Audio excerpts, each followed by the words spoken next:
boys. Okay, this coming weekend we have MMA action in two different promotions, Bellator and UFC. Bellator 301, Amosov versus Jackson, and a very nice UFC fight night, Allen versus Craig. Let us start with Bellator. Bellator 301, Amosov versus Jackson, going down at the Wintrust Arena in Chicago, Illinois on November 17th here. Let's, before we talk about the 5 fights that we're going to talk about, are there any other fights or fighters that you gentlemen would like to spotlight for our viewers? Omar, you can go first if you got any.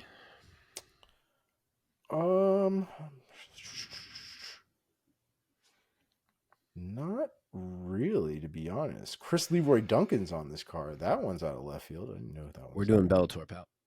Oh, my bad. Wrong one. No, probably not. You can go with Bellator. That's good.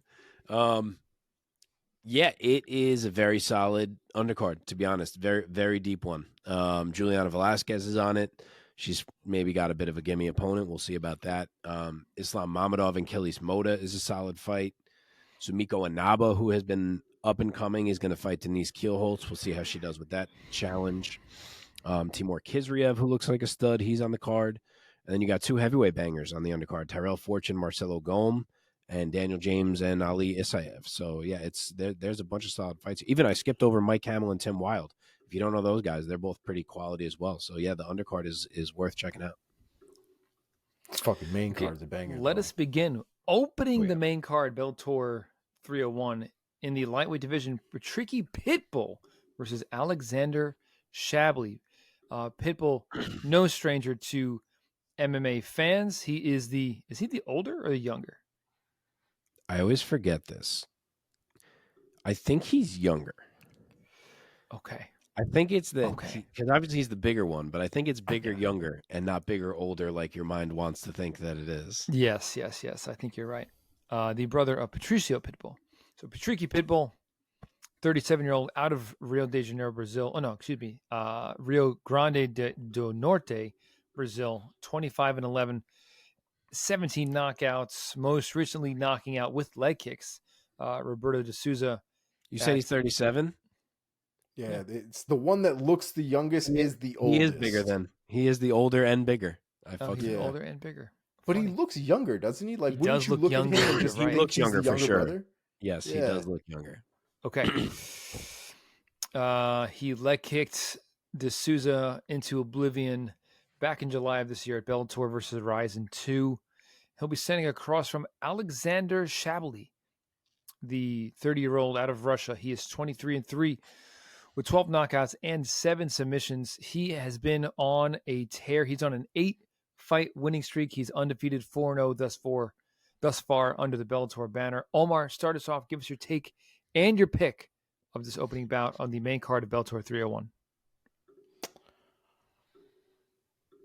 I lost my spot. I think it's crazy, first of all, that this is the opening fight. Yeah. It's a great fight. It's a great matchup. It's hard for me to I love Alexander Shabily. I think he actually has put on some great performances. It is difficult for me though to pick against Pitbull brothers in general. I really like the way that they fight. I know they're not perfect. They've gotten caught. I mean, we just saw Patricio get knocked out relatively recently. So you know they're definitely not like a straight up guarantee to win. But their percentages are pretty high. And while I do prefer Patricio over Patricky, I do still think Patricky is pretty damn good, and I don't think that he gets the credit he deserves because of his brother. But I'm going to go with Patricky here, man. I think Patricky will get this one done. I think he knocks him out in the second round. Mark? So you may be surprised to hear the odds are fucking wide. Never expected them to be like this. Alexander Shabily is minus 550. That's Patricky Pitbull is a plus 400 underdog. That seems a little disrespectful. A little? That's a lot disrespectful. I didn't even realize that Shabily was going to be the favorite, let alone. I thought he might be favored, but that's a lot. That is a hell of a lot. 2 inches of height for Shabily, half an inch on the reach for Pitbull. I think Alexander Shabli's the real deal. He finished Brent Primus. He finished Tafik Musayev. He's won 8 in a row. He hasn't lost since 2016, which was a split decision, so you could go back even further than that if you want to ignore that one. And yes, Patricky Pitbull did impress me a lot in his performance against Roberto de Souza, who I thought could cause more problems for Patricky than he did. He really fought a perfect fight in that fight. He was able to lean heavily on his striking advantage, work the kicks, and get that done. But he will not have that advantage against Alexander Shabily. You know, Patricky has strong kicks. I think Shabli's are more dangerous. Patricky has big KO power. Shabily does too. And Patricky's fast, but I think Shabily is probably faster. And then I also think Shabily has more tools in the toolbox when it comes to the ground game.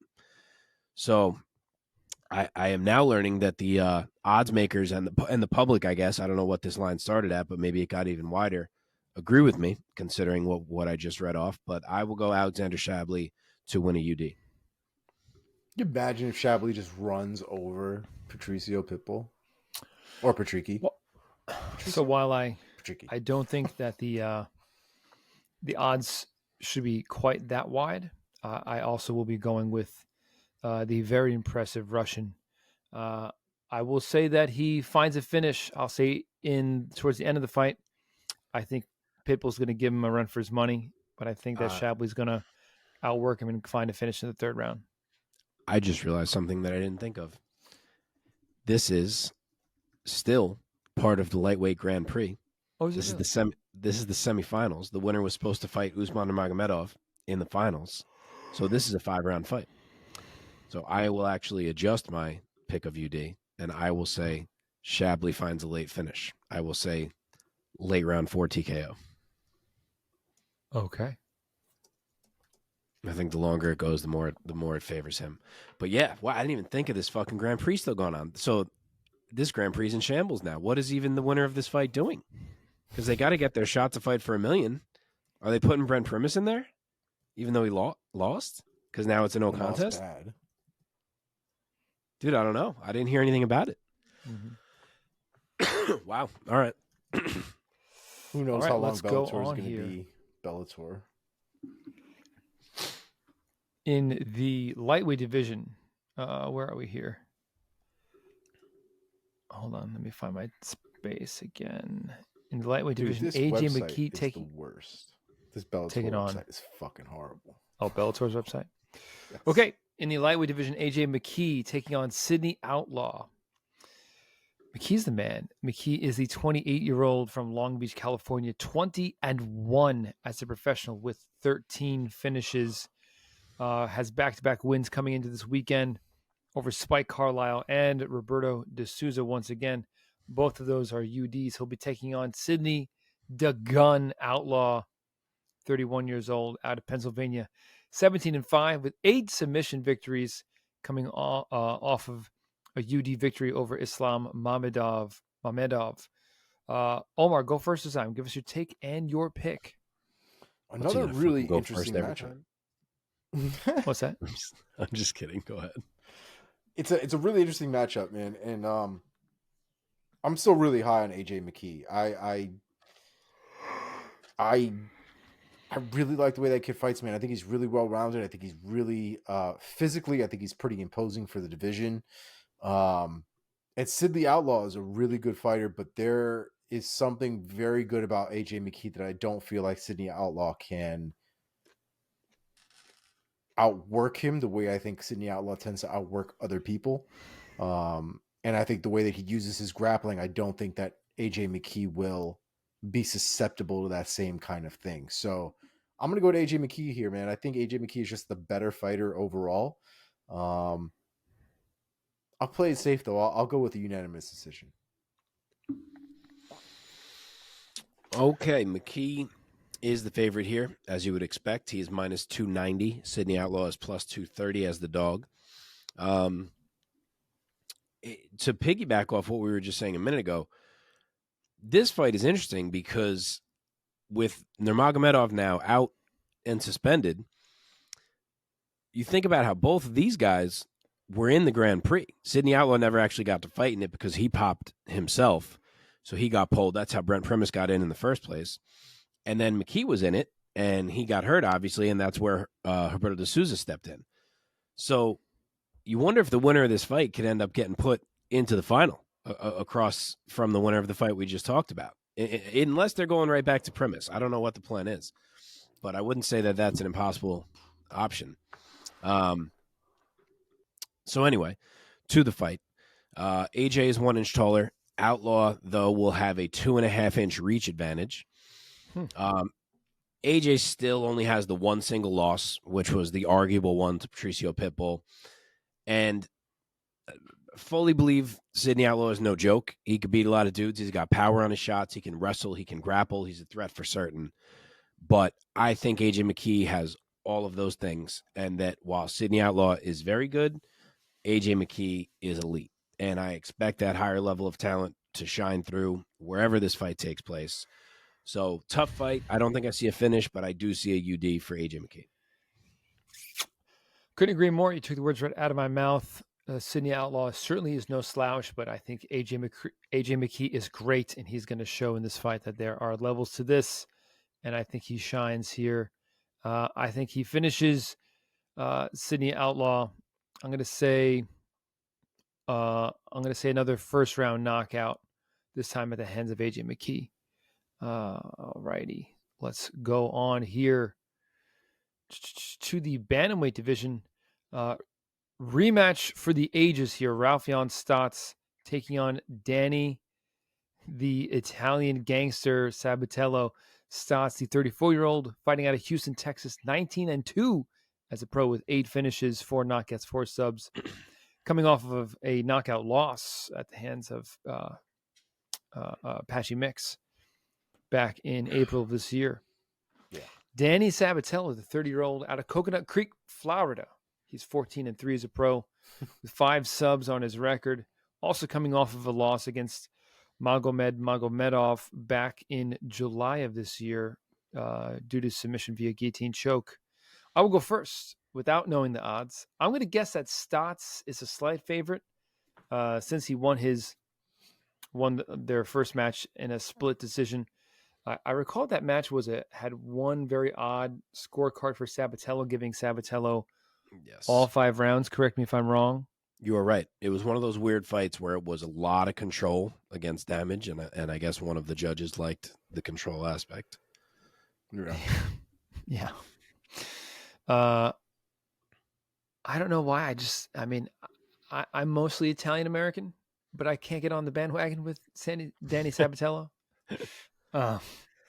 So I'm going to go with Stots. I'm also I'm a big Raufeon Stots fan. So this time I think Stots is a little more emphatic with the win.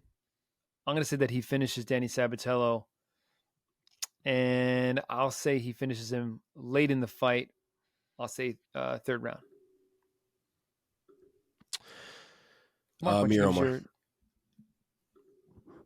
Who'd you say? Mark, give us the odds. So interesting movement on the odds here. Stots opened as the favorite, as you may guess, considering he won the first fight. He opened around -180. Danny was like +140. The public, I guess, loved Danny at underdog odds because he has swelled to -125 as the favorite, and Stots is even money at +100. So interesting there. 3 inches of height for Sabatello, but 3 inches of reach for Stots. Rematch, obviously, the first fight, as we just mentioned, was super close, competitive. As we said, weird fight that was a little bit tough to score in terms of control versus damage. Obviously, 2 of the 3 judges did see it Raufeon's way, which I do believe was the correct way. This time, it's only a 3-rounder instead of a 5-rounder, which I do think maybe helps Sabatello, and that he can push even harder to try to hold these positions and ensure that 2 of these rounds have to be scored for him without worrying so much about going a full 25. Both guys coming off a loss now, so they both need this one. Obviously, Stots caught the knee for Mix. Danny just got choked out by Magomedov. Danny did have the one other fight in between, which was the Marcos Breno win, where he looked like he had added a lot of aggression to his style. And, the Magomedov fight didn't last long enough for us to see if he could do that again. But that's what he needs in this fight, because Raufeon Stots is such a good wrestler himself and so good defensively and scrambling and all that, that Danny has to find some moments in there. He can't just lean on the control because, again, the cards are probably not going to go his way. But against Breno, you could see he was taking more risks. He was looking to land elbows. He was sub-hunting more aggressively. It wasn't just about, I have to keep this position. And he needs that here because he needs moments to stand out in order to win these cards. Otherwise, it's probably going to look a lot like it did the first time. And maybe Stots even has more success on the feet this time. He didn't have as much as people expected the first time because he was thinking so much about the takedown. But yeah, I picked Stots the first time. I thought he won the first time. I think he's the better overall martial artist and that he can beat more high-level guys than Danny can. And I'm not going to pick him. I like Danny in this fight. He's bigger. He's relentless, and I think in this one he does find those moments and carries the cards. I'm going to say Sabatello UD. Wow. Okay, Omar. I don't hate the take. I really don't. I think the first fight was pretty competitive. I thought Danny Sabatello got the better of the control, I think for sure, but there was something about Stots that I thought he'd do well in that fight. I don't know, man. I think this is still just as much of a toss-up as it was before. I think both of them have styles that don't really complement each other very well because they try to do very similar things to each other, and so they just kind of clash. And it doesn't always make for the most exciting performance in general. But fuck it, I'm gonna stick with Raufeon Stots here. I'm gonna roll with Stots here, and I'll say he edges out another split decision. Wow. Okay, we're a little all over the map here. Let's do it. Yep, Let's go. Okay. Shows you what a close fight it is. We have an early finish, a split decision, and then a win for the other guy. Yeah.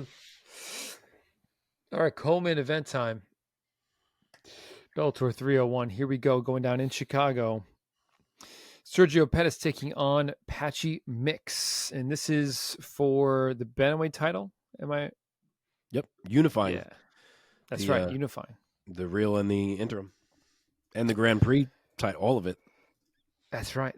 Okay, Sergio, the Phenom Pettis, 30 years old, out of Milwaukee, Wisconsin, of course.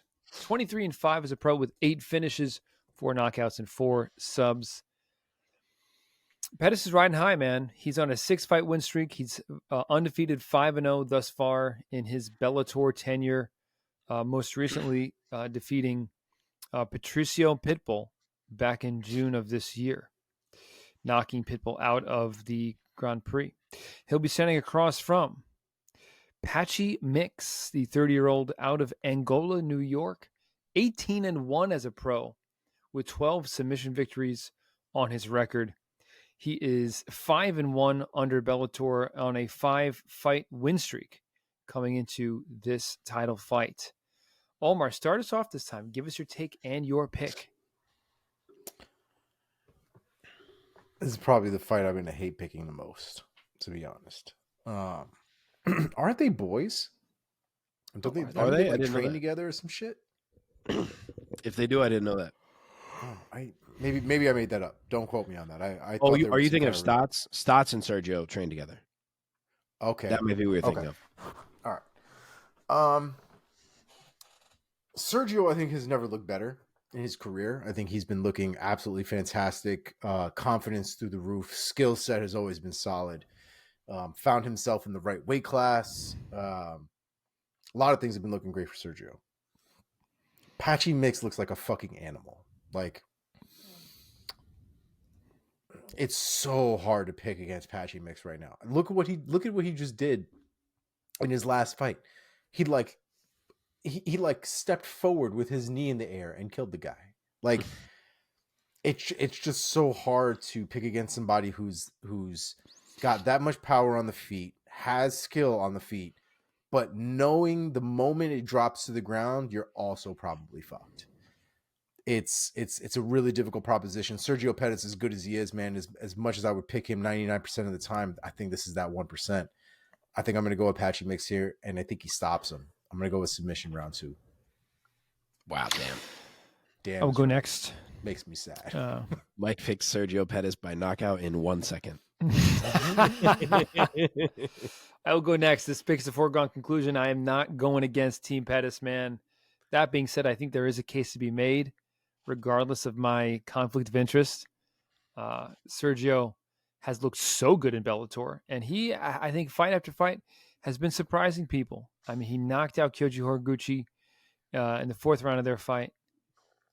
He defeated Pitbull on the scorecards convincingly. So I'm gonna roll with him. I'm gonna say he gets it done. Give me Pettis by UD as well. Sorry, I'm just writing down the picks. Okay. Sergio, despite being the defending champ here, technically, though Mix is also the interim champ, is the dog. He is plus 180. Patchy Mix is minus 220 as the favorite. Mix, as you know, has a big size advantage. He is 5 inches taller. He has a 2.5-inch reach advantage. Yeah, it's a tough call. Sergio Pettis is unbelievable. He is on a hell of a run right now. This 3-fight run of wins over Archuleta, Horiguchi, and then specifically Patricio Pitbull is probably the best run of Pettis' career to this point. The problem is there are not many 135-pound humans I am picking over this man Patchy Mix right now. And Sergio is not one of them. I know Mix has the loss to Archuleta, so all right, the MMA math favors Sergio there, but that's the only loss of Mix's career, and he has made huge improvements since that time. He's won 5 straight, 4 by finish. He is visibly and notably better and better every time we see him, and I think he's coming into this in the best form of his whole career. And I just think he's too big to be beaten by Sergio Pettis, and that he's going to lean on that in the wrestling, similar to the way he did against Kyoji. Like, yes, Sergio is mobile and he has great footwork and he can scramble and all this, but Kyoji's the same, and it did not matter at all. And Sergio can be taken down. We've seen it before. So I think Patchy's too big, and that his grappling is just that suffocating that it will carry him to victory. So I will go Patchy Mix to become the unified Bellator bantamweight champ by UD. Ooh. Well, all right. Here we go. Main event time. Yaroslav versus Jackson. We have, in the welterweight division for the welterweight championship. Yaroslav Amosov, the Dynamo, the 30-year-old out of Ukraine, undefeated, 27-0 with 19 finishes, 9 of them knockouts, 10 of them submissions. He's undefeated, of course, in under Bellator, 8-0 thus far in his Bellator campaign. And he'll be standing across from Jason, the ass-kicking machine, Jackson. What a nickname. The 33-year-old out of Kingston, Jamaica, 16-4 as a professional with 7 finishes. He is also on a tear. He's on a 6-fight win streak himself. He is 6-1 thus far in Bellator. And let's see. I said his finishes. Oh, he's coming off of a UD win over Douglas Lima back in June of 2022. So he has had a little bit of a layoff.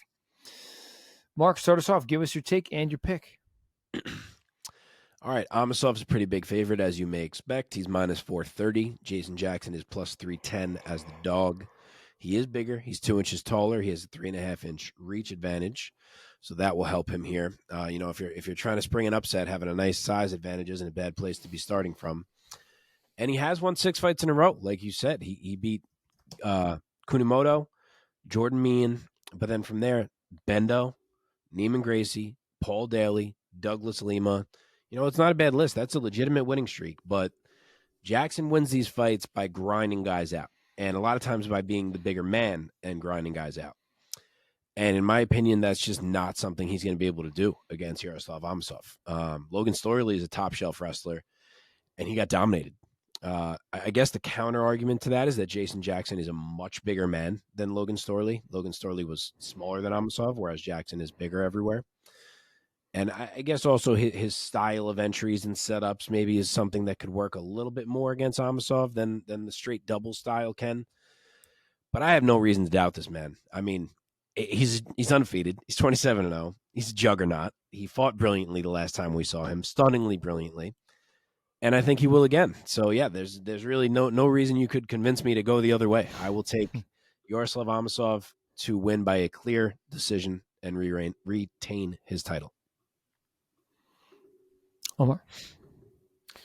Yeah, I'd have to agree. I think for me, Amosov, I think, is just so well rounded that I don't see Jason Jackson being able to take a massive amount of advantage of him. I think there will be moments where he might even have top control. He might even get a takedown here and there, things like that. But I don't think he'll be able to capitalize on him or keep him in a compromised position for a long period of time. I think Amosov is just too good to be dominated in those positions, even if he's in a disadvantageous position. Generally speaking, I think he'll find a way to get out of there. So I just have more confidence overall in Amosov. I think he's just the better fighter. So I'm going to go with Amosov here by unanimous decision. I'm going to keep this one short and sweet. I'm not going against the undefeated Dynamo. So I also will say Amosov by UD.